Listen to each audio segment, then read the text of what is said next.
Hey guys, welcome back to our YouTube channel. Welcome back to According to R&R. According to R&R. This is Ruth, and I'm Rachel. Guys, how your voice switched up so at quick? this point, don't expect us to come on here looking cute. It's hard. For a while. We haven't been looking cute. We're not gonna look cute because every time we film a YouTube video, we tie. So don't expect that. I just wanted to make that disclaimer. So today, at around 2:30, I had just come home for lunch, and I got a call from our coordinator, our transplant coordinator. Hey girl, we got some lungs. We're gonna go check them out. Come down to the hospital. Be at the hospital at 3:30. I'm like, bet, okay. We go ahead, go get ready. We had like basically 1 hour. Waited for Harry to get back from the grocery store, because you know the Rona's out here is strong. People with CF cannot be out here willy-nilly going to grocery at stores. Walmart, touching stuff, letting people cough on me, sneeze on me. I can't do that.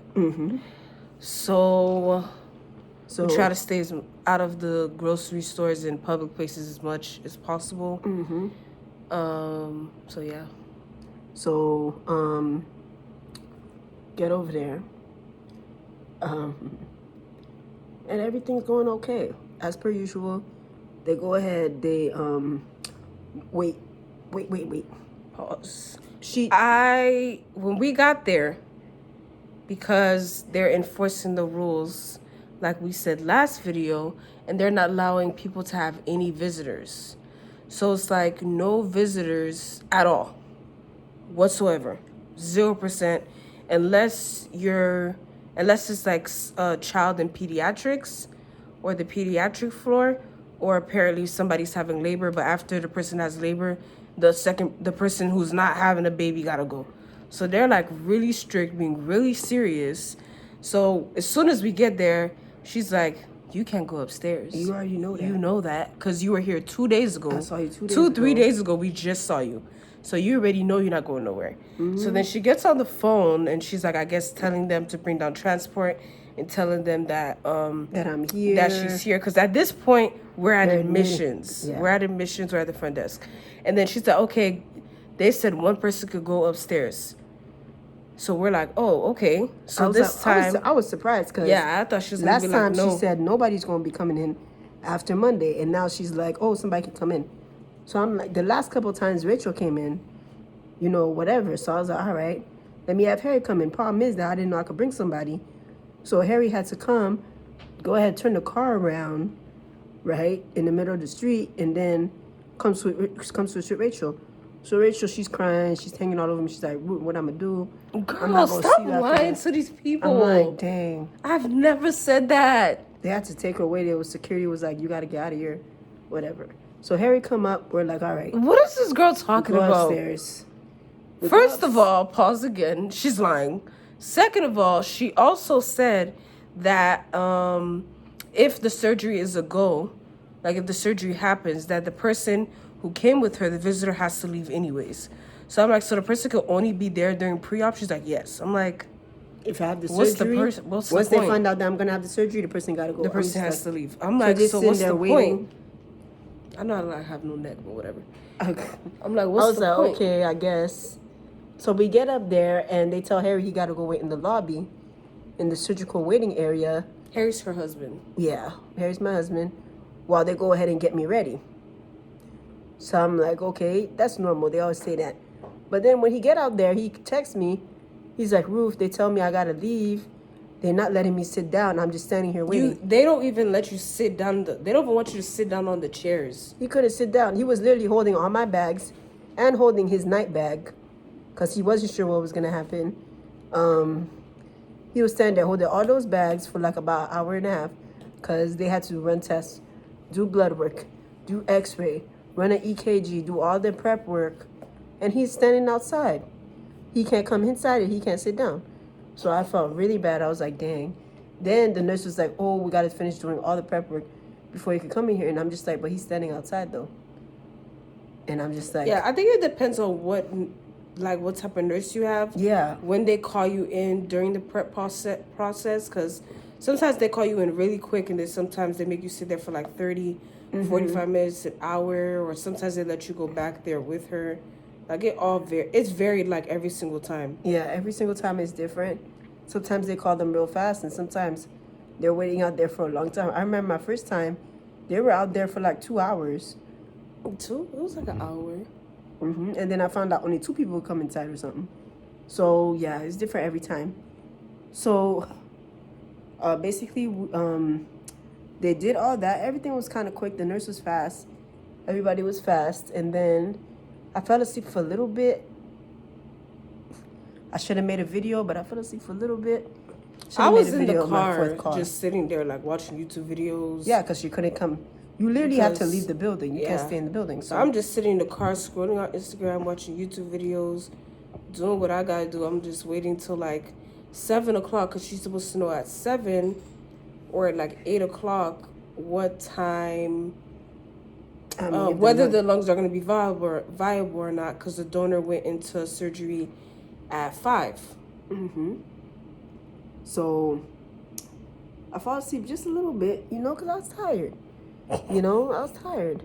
And so I get I feel my watch vibrating, and then I see I'm getting a call at 6:30, and I'm like, oh, it's kind of early. That's fast. I was like, that's probably not a good sign, but let me see. Maybe the lungs are so incredible that they want to get them into me as soon as possible. So I'm picking up the phone. She's like, Ruth, I'm just like, she didn't even try to say, hey, how are you? She was just like, Ruth, oh my God. She's just like, I don't know why this keeps happening. I'm so sorry. The lungs weren't good. I'm so frustrated. Like, literally, she was like, I'm so frustrated. She's like, I can't believe this keeps happening to you. And I was like, dang, you know what? She was like, but she did mention to me the first time she called me this afternoon. She was like, we actually had 2 offers for you today. And we picked the better looking offer on paper, meaning that they looked at the 2 sets of lungs, the 2 donors, and they picked the ones that had the best numbers and stuff. So they went after those first, but they didn't work out. And so I was like, oh, so what about the second pair of lungs? So at that point, I'm just like, what are you gonna do to help me, ma'am? Because I'm here. We were literally at the same person that was at the front desk last time is the same person again. She's like, oh, I already know your information. I remember you. Like, we were literally just there. Yeah. So it's like, now it's the 4th dry run now. And then she's like, oh, the lungs are not viable again. And then Ruth FaceTimed me. And I'm like, why she FaceTime me? Maybe she want me to sneak her in some Cheetos. I don't know. So I'm like, oh, let me call her back. Actually, no, I can't At this point, oh, yeah, you can't eat. Can't eat or drink nothing. At this point, I'm just getting out of the Chick-fil-A line because I was a little hungry. I was supposed to be having dinner at that time. So I'm like, let me go get some Chick-fil-A. So then I'm driving out of the Chick-fil-A line. And then I see Ruth FaceTime me. I FaceTime her back. She's like, oh, the lungs, they said, she texted me, the lungs aren't working good. And I'm like, she lying, bro. She all trying to play games. She's so stupid. She thinks she's funny. I do like to play practical jokes. Then I was like, let me FaceTime her. Then she's like, oh, Rachel, the lungs are not good. I said, no, you're lying, Ruth. It's not possible. I was like, why would I call you to lie? It's not possible. You're laughing. I can see that you're laughing. That's not something I would joke about. That's not true. Why would you say that? You're a little demon. And then she was like, no, I'm serious. She's like, oh, they're going to come take out, they're going to, like, discharge me now. Then I see the people in the room actually discharging her. I'm like, wow. The lady came. She was putting all the machines, turned them off. She's all right, go. She was all right, man. Get out. We're done with you here. We're done with you here. So I'm asking the lady, because this is my 4th time. Like, so what you finna do for me? Because I've been here 4 times. She's like, I'm going to talk to the doctors, and we're going to talk to the surgeons, and we're going to see if they're going to go out and look at the other lungs. And I'm like, I thought you said the other lungs weren't good. And then she was kind of quiet for a little bit. She's like, okay, I'm going to look at the paperwork. I mean, that's the noise she made. I mean, I'm like, what does that mean? We shouldn't go look at the lungs. Maybe it's not worth it, right? And so she come back on the phone. She's like, you know what? I don't know. I'm going to talk to the doctors about it. So I'm like, okay.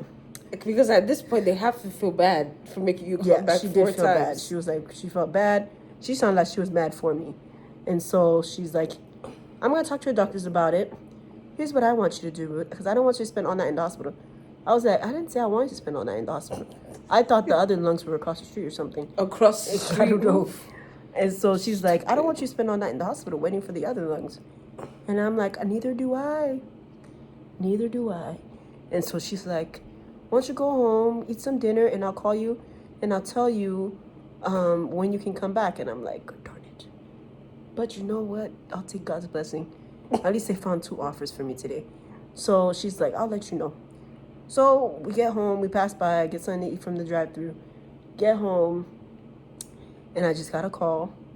Again. And she's telling me to come in tomorrow. At 5:30 a.m. 5:30 a.m. And we're going to know by what, 7? By 9. By 9. By 9 a.m. By 9 a.m.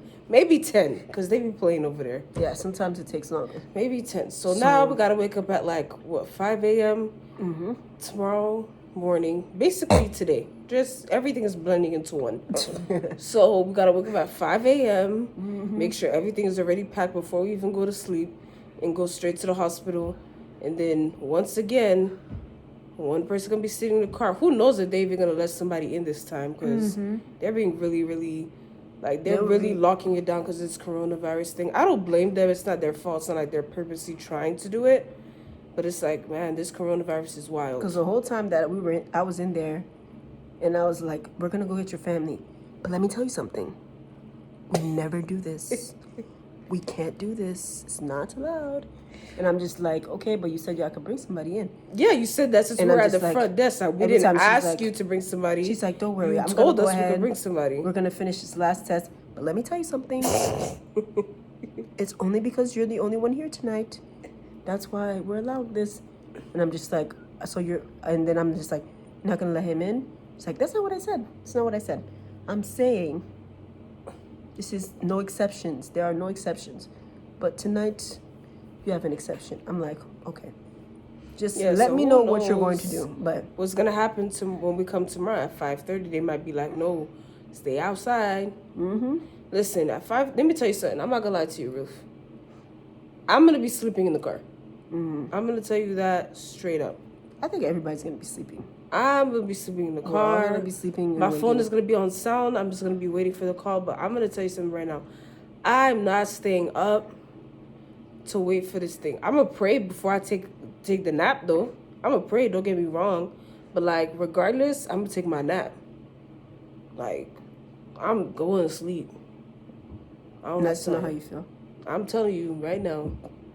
I mean, if I'm awake, I might, No. I'll try to read some verses and continue prayer. But most likely, I'm going to pray, I'm going to read my verses, and I'm taking my nap. Most likely, I'll fall asleep. But we just wanted to give you guys an update. So, basically, I got 2 calls in one day. We got 2 calls in one day. Right now, it's 9:15. Can you see that? Can they see that? I can see it. Because, I can't see.